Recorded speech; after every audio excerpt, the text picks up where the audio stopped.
नमस्कार साथियों, मैं अनीता श्रीवास्तव आपका हार्दिक अभिनंदन करती हूँ। श्रीमद् वाल्मीकि रामायण में आज का प्रसंग है रथ और सेना सहित भरत की यात्रा। विभिन्न स्थानों को पार करके उनका उज्जीहाना नगरी के उद्यान में पहुंचना और सेना को धीरे धीरे आने की आज्ञा दे स्वयं रथ द्वारा तीव्र वेग से आगे बढ़ते हुए साल वन को पार करके अयोध्या के निकट जाना, वहां से अयोध्या की दुरवस्था देखते हुए आगे बढ़ना और सारथी से अपना दुख उद्गार प्रकट करते हुए राजभवन में प्रवेश करना। राजगृह से निकलकर पराक्रमी भरत पूर्व दिशा की ओर चले। उन तेजस्वी राजकुमार ने मार्ग में सुदामा नदी का दर्शन करके उसे पार किया। तत्पश्चात इक्ष्वाकु नंदन श्रीमान भरत ने, जिसका पाट दूर तक फैला हुआ था, उस हारदिनी नदी को लांघ कर पश्चिम अभिमुख बहने वाली शत्रुदु नदी को पार किया। वहां से एलधान नामक गांव में जाकर वहां बहने वाली नदी को पार किया। तत्पश्चात वे अपर पर्वत नामक जनपद में गए। वहां शिला नाम की नदी बहती थी, जो अपने भीतर पड़ी हुई वस्तु को शिला रूप बना देती थी। उसे पार करके भरत वहां से आग्नेय कोण में स्थित शल्यकर्षण नामक देश में गए, जहां शरीर से कांटे को निकालने में सहायता करने वाली औषधि उपलब्ध होती थी। तदंतर सत्य प्रतिज्ञ भरत ने पवित्र होकर शिलावहा नामक नदी का दर्शन किया। उस नदी का दर्शन करके वे आगे बढ़ गए और बड़े बड़े पर्वतों को लांघते हुए चैत्र रथ नामक वन में जा पहुंचे।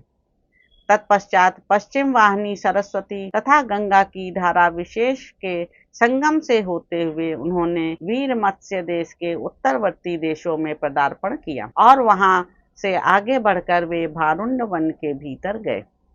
फिर अत्यंत वेग से बहने वाली तथा पर्वतों से घिरी होने के कारण अपने प्रखर प्रवाह के द्वारा कल कल नाद करने वाली कुलिंगा नदी को पार करके यमुना के तट पर पहुंचकर उन्होंने सेना को विश्राम कराया। थके हुए घोड़ों को नहलाकर उनके अंगों को शीतलता प्रदान करके उन्हें छाया में घास आदि देकर आराम करने का अवसर दे राजकुमार भरत स्वयं भी स्नान और जलपान करके रास्ते के लिए जल साथ ले आगे बढ़े। मंगलाचार से युक्त हो मांगलिक रथ के द्वारा उन्होंने, जिसमें मनुष्यों का बहुधा आना जाना नहीं था या रहना नहीं होता था, उस विशाल वन को उसी प्रकार वेग पूर्वक पार किया जैसे वायु आकाश को लांघ जाती है।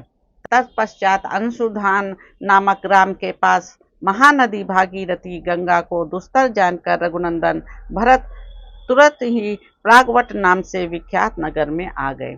प्रागवट नगर में गंगा को पार करके वे कुष्टिकोटिका नाम वाली नदी के तट पर आए और सेना सहित उसको भी पार करके धर्मवर्धन नामक ग्राम में जा पहुंचे। वहां से तोरण ग्राम के दक्षिणार्ध भाग में होते हुए जम्बूप्रस्थ में गए। तदंतर दशरथ कुमार भरत एक रमणीय ग्राम में गए, जो वरूद के नाम से विख्यात था। वहां एक रमणीय वन में निवास करके वे प्रातःकाल पूर्व दिशा की ओर गए।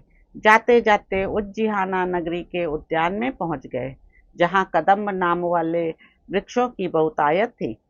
उन कदम्बों के उद्यान में पहुंचकर अपने रथ में शीघ्रगामी घोड़ों को जोतकर सेना को धीरे धीरे आने की आज्ञा दे भरत तीव्र गति से चल दिए। तत्पश्चात सर्वतीर्थ नामक ग्राम में एक रात रहकर उत्तानिका नदी तथा अन्य नदियों को भी नाना प्रकार के पर्वतीय घोड़ों द्वारा जुते हुए रथ से पार करके नरश्रेष्ठ भरत जी हस्तिपृष्ठक नामक ग्राम में जा पहुंचे। वहां से आगे जाने पर उन्होंने कुटिका नदी पार की। फिर लोहित्य नामक ग्राम में पहुंचकर कपिवती नामक नदी को पार किया। फिर एक साल नगर के पास स्थाणुमति और विनत ग्राम के निकट गोमती नदी को पार करके वे तुरंत ही कलिंग नगर के पास सालवन में जा पहुंचे। वहां जाते जाते भरत के घोड़े थक गए। तब उन्हें विश्राम देकर वे रातों रात शीघ्र ही सालवन को लांघ गए और अरुणोदय काल में राजा मनु की बसाई हुई अयोध्यापुरी का उन्होंने दर्शन किया। पुरुष सिंह भरत मार्ग में 7 रातें व्यतीत करके 8वें दिन अयोध्यापुरी का दर्शन कर सके थे। सामने अयोध्यापुरी को देखकर वे अपने सारथी से इस प्रकार बोले, सूत, पवित्र उद्यानों से सुशोभित यह यशस्विनी नगरी आज मुझे अधिक प्रसन्न नहीं दिखाई देती है।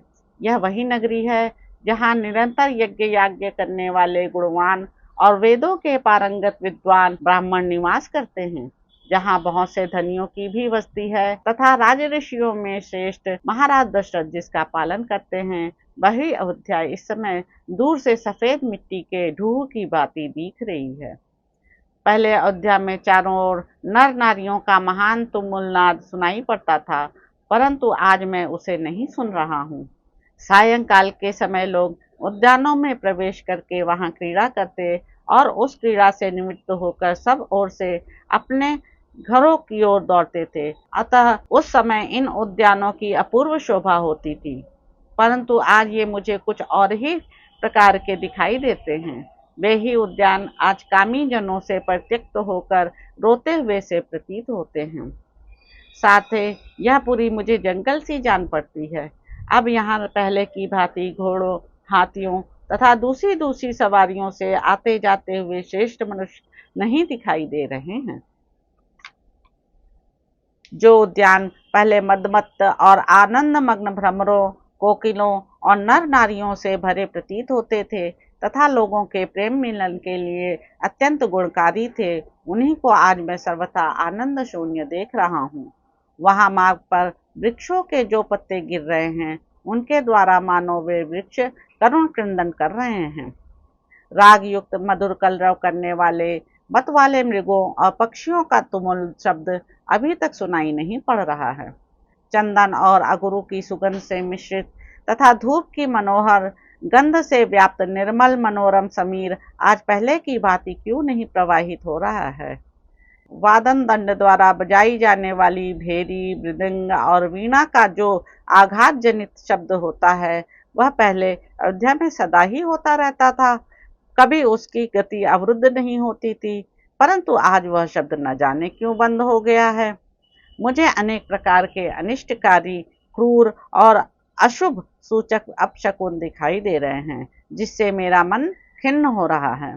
साथ ही इससे प्रतीत होता है कि इस समय मेरे बांधवों को कुशल मंगल सर्वथा दुर्लभ है, तभी तो मोह का कोई कारण न होने पर भी मेरा हृदय बैठा जा रहा है। भरत मन ही मन बहुत खिन्न थे, उनका हृदय शिथिल हो रहा है। वे डरे हुए थे और उनकी सारी इंद्रियां क्षुब्ध हो उठी थी। इसी अवस्था में उन्होंने शीघ्रतापूर्वक इक्ष्वाकुवंशी राजाओं द्वारा पालित अयोध्यापुरी में प्रवेश किया।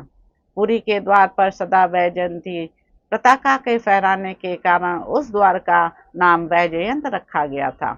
उस वैजयंत द्वार से भरत पुरी के भीतर प्रविष्ट हुए। उस समय उनके रथ के घोड़े बहुत थके हुए थे। द्वारपालों ने उठकर कहा, महाराज की जय हो। फिर वे उनके साथ आगे बढ़े। भरत का हृदय एकाग्र नहीं था, वे घबराए हुए थे। अतः उन रघुकुल नंदन भरत ने साथ आए हुए द्वारपालों को सत्कार पूर्वक लौटा दिया और कैकेयी राज अश्वपति के थके मांदे सारथी से वहां इस प्रकार कहा, निष्पाप सूत, मैं बिना कारण ही इतनी उतावली के साथ क्यों बुलाया गया। इस बात का विचार करके मेरे हृदय में अशुभ की आशंका होती है।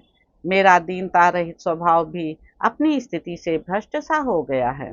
सारथे, अब से पहले मैंने राजाओं के विनाश के जैसे जैसे लक्षण सुन रखे हैं, उन सभी लक्षणों को आज मैं यहाँ देख रहा हूँ। मैं देखता हूँ गृहस्थों के घरों में झाड़ू नहीं लगी है, वे रूखे और श्रीहीन दिखाई देते हैं। इनकी किवाड़ें खुली हैं, इन घरों में बलि वैश्य देव कर्म नहीं हो रहे हैं।